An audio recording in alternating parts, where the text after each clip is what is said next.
France Bleu Nord, circuit bleu côté culture.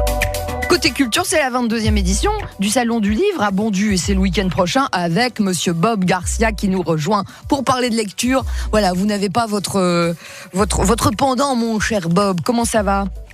Ça va super, Juliette, et vous ? Très bien, super bien. Donc déjà la 22e édition, j'en reviens pas. Alors en fait, sur le site, c'est marqué 20... non, mais 23e.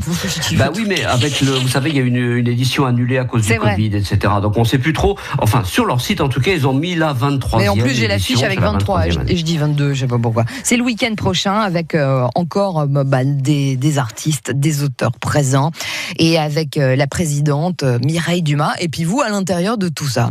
Alors racontez-nous. Oui. Alors en fait, oui, comme vous le dites, c'est le 19 et 20 mars prochain, donc samedi et dimanche. Le samedi, c'est de 9h à 19h30, donc on peut arriver bien tard. Et le dimanche, c'est de 9h30, ça commence un petit peu plus tard, et puis ça finit à 18h30, voilà. Ça se passe à l'espace Power, c'est 6 chemin Saint-Georges, donc à Bondu, enfin vous voyez où c'est, quoi, au nord, 15 minutes au nord de Lille à peu près. Et là, vous avez donc Mireille Dumas, qui est l'invité d'honneur. Mireille Dumas, ce qu'il faut rappeler qui c'est une journaliste, une réalisatrice de documentaires, productrice, et puis elle a animé pendant des années des émissions célèbres comme Bal et Masque, La vie à l'endroit, Vie publique, vie privée, vous vous souvenez ?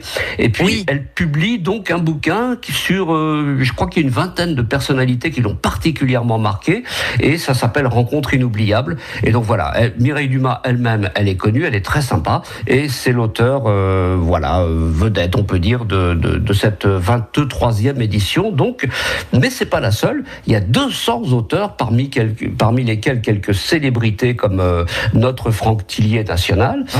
L'auteur incroyable de Polar. Oui, auteur de Polar. Il y a notre Zef aussi, dont on a parlé il y a pas longtemps, avec son Wikizef. Il sera là.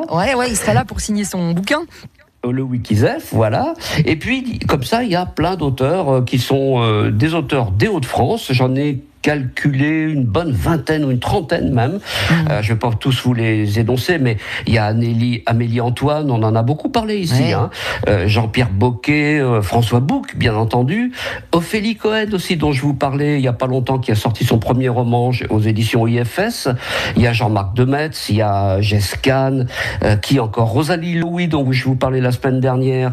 Ludovic Miserol, qui a sorti sa trilogie sur le Marquis de Sade. François-Xavier Poulain, là on est plutôt dans la jeunesse, comme pour Christine Vauchel d'ailleurs. Annie de Grotte. Il y en a plein, voilà. Et puis c'est l'occasion aussi de découvrir ou de redécouvrir d'autres auteurs, peut-être un petit peu moins connus, et d'inviter des étrangers.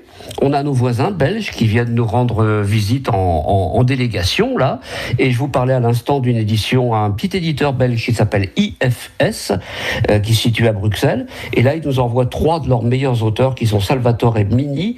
Je crois que j'en ai parlé aussi à l'antenne. Il a sorti Claustration, Anamnèse, enfin vraiment il fait un tabac dans le domaine du thriller psychologique. Il fait des livres absolument excellents. Il y a Frédéric Ernotte aussi, qui est belge, qui vient avec son dernier ouvrage. Clarence Spitz aussi, qui a sorti Ineffaçable. Voilà. Donc il y a pléthore d'auteurs français, étrangers, et puis surtout locaux. On va découvrir ou redécouvrir les meilleurs auteurs du Nord, comme vous dites. Qu'est-ce que vous allez signer vous-même, mon cher Bob ? Oui, je vais signer. Oui, je suis invité. J'ai l'honneur et le plaisir d'être invité pour mon tout dernier bouquin. Je peux en parler ? Bien sûr, c'est l'idée.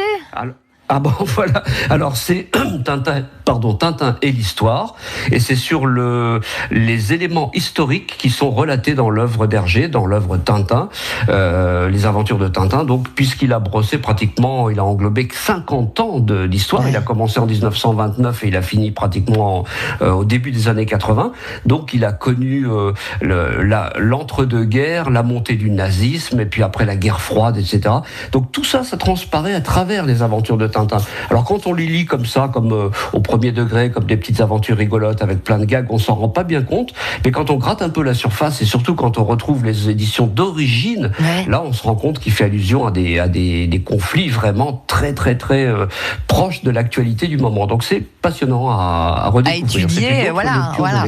Et à redécouvrir grâce à votre ouvrage et à votre bobine. Vous serez sur place dans le cadre de ce 23e Salon du Livre de Bondu. Et ce sera tout le week-end prochain, samedi et dimanche. Voilà. Je vous embrasse, je vous fais la bise, mon cher Bob. Oui, moi aussi, puis j'espère vous voir. Hein. Bien sûr, on ira au Salon du Livre, à Bondu. Merci Bob. Merci aussi.